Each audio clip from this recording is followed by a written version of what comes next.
Bismillahirrahmanirrahim. Assalamualaikum warahmatullahi wabarakatuh. Bapak-bapak, ibu-ibu, mas-mas, mbak-mbak, khususnya adik-adikku sekalian yang dirahmati Allah dimanapun Anda berada. Kembali di Iip Channel bersama saya, Iip Wijayanto. Kali ini kita akan membahas tema 3 ciri-ciri pernikahan orang-orang yang menyebabkanmu berpisah dengan mantan akan bertumbangan, ya. Jadi perpisahan kita dengan mantan itu sesungguhnya biasanya tidak terjadi secara natural, ya. Bukan karena kita dan mantannya juga, tetapi terlalu banyak orang yang ikut campur, terlalu banyak orang yang bisii mantan agar berpisah dengan kita, agar membenci kita, dan seterusnya. Nah, tidak berhenti di situ, mereka juga mencarikan pengganti kita untuk mantan, dan mereka happy melihat penderitaan kita. Ya, semakin kita menderita, semakin mereka bahagia. Sehingga ketika mantan menerima seseorang yang menjadi pilihan mereka sebagai pengganti kita, mereka sibuk banget tuh men-share ya foto mantan berdua dengan pengganti kita. Jadi itu menunjukkan bahwa mereka sangat bahagialah dengan penderitaan yang kita rasakan. Nah, tetapi apakah kemudian kebahagiaan mereka itu akan selamanya seperti itu? Karena sesungguhnya ketika orang membuat orang lain menderita, membuat orang lain terzolimi, membuat orang lain susah, maka sesungguhnya itu adalah tanda-tanda bahwa dia bakalan susah juga. Jadi ada 3 ciri-ciri ketika, misal kalau mereka sudah menikah ya, pernikahan yang mereka bangun, yang mereka jalani juga akan bertumbangan. Artinya, misal kita nih ya, suami istri, kemudian mereka ikut campur sampai terjadi perceraian dan pernikahan kita tumbang.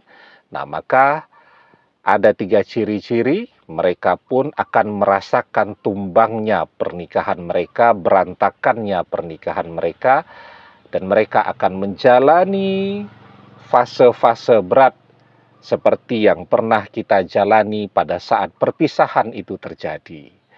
Jadi yang pertama tandanya adalah ketika perpisahan itu terjadi, kita berdoa, kita membayangkan bahwa apa yang kita rasakan itu, mereka juga akan merasakannya.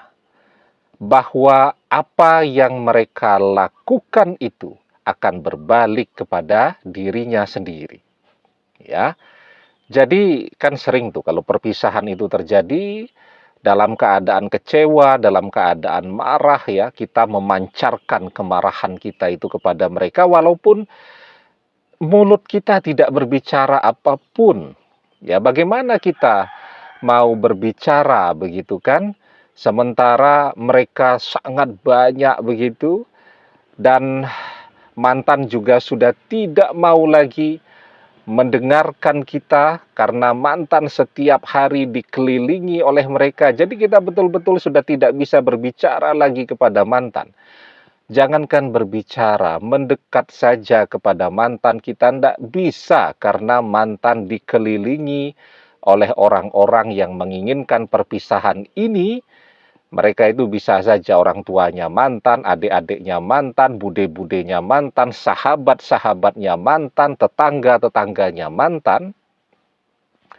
Maka ketika perpisahan itu terjadi, walaupun diam, kita memancarkan kemarahan kita, memancarkan kutukan kita kepada mereka.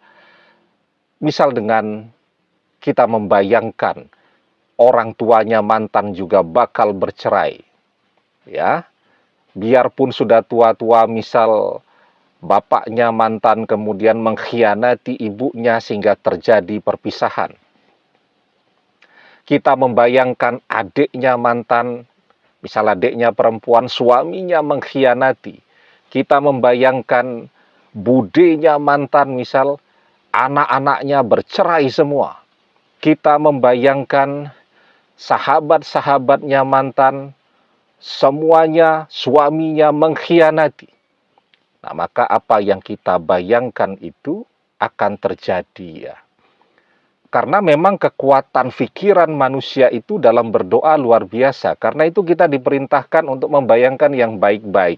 Karena yang baik akan terjadi, yang tidak baik pun akan terjadi. Itu kekuatan doa dengan pikiran. Apalagi yang membayangkan ini adalah orang yang sedang terzolimi. Idza tamanna ahadukum falyaksir, fa innama yas'alu rabbahu azza wa jalla. Ketika salah seorang di antara kalian berangan-angan, maka perbanyaklah. Maksudnya berangan-angan yang baik. Karena sesungguhnya dia sedang meminta kepada Rabb-nya Allah Azza wa Jalla. Nah, ketika kita membayangkan bahwa orang tuanya mantan akan bercerai, adik-adiknya mantan akan bercerai, sahabat-sahabat mantan akan bercerai, bude-budenya mantan akan bercerai semua, ya, maka itu akan terjadi. Ya, karena itu tadi kita diperintahkan membayangkan yang baik, ya. Jangan sampai membayangkan yang tidak baik, karena kekuatan pikiran itu luar biasa. Kalau kita berdoa dengan lisan, doa kita itu naik dalam bentuk kata-kata. Tetapi ketika kita membayangkan, maka doa kita itu naik detil dengan gambaran apa yang kita inginkan. Nah, itu ciri-cirinya yang pertama. Pada saat kita berada pada puncak kemarahan dan kekecewaan kita itu, kita memancarkan kutukan kepada mereka dengan pikiran kita. Yang kedua, sampai hari ini kita masih terus berdoa agar apa yang kita rasakan itu mereka juga merasakan. Agar perceraian mungkin yang kita rasakan, mereka juga merasakannya. Dan doa orang yang terzolimi, tadi ya, doa dengan lisannya, bisikan hatinya, itu akan terjadi. Karena apa? Karena orang yang terzolimi itu amat sangat dekat dengan Allah. Ya, wattaqi da'watal mazlum fa innahu laisa bainahu wa bainallahi hijab. Takutlah dengan doa orang yang terzolimi, karena sesungguhnya tidak ada hijab, tidak ada pembatas antara dia dengan Allah. Itu yang kedua. Yang ketiga, ciri-cirinya tadi, mereka kan happy melihat betapa menderitanya kita. Apa tandanya mereka happy? Ya, mereka ngikut memamerkan di Instagram mereka bahwa sekarang mantan sudah punya pengganti kita. Ya, maka karena kebahagiaan mereka itu, mereka tidak peduli dengan perasaan kita. Semakin kita menderita, semakin mereka happy dan bahagia. Itu sebab penderitaan kita itu akan berbalik kepada mereka. Ya, la tushhiris samatata li akhika fayarhamuhullah wa yabtalika. Janganlah kalian menampakkan kegembiraan di atas kesusahan saudaramu. Jika demikian, Allah akan merahmatinya dan justru memberikanmu kesusahan. Nah, jadi ketika mereka happy banget dan menunjukkan kegembiraannya atas penderitaan kita itu, maka penderitaan kita itu akan pindah kepada mereka, tukar posisi, dan insya Allah kita akan mendapatkan kebahagiaan yang hakiki. Demikian, semoga bermanfaat. Wallahu a'lam bissawab, billahi taufik wal hidayah. Assalamualaikum warahmatullahi wabarakatuh.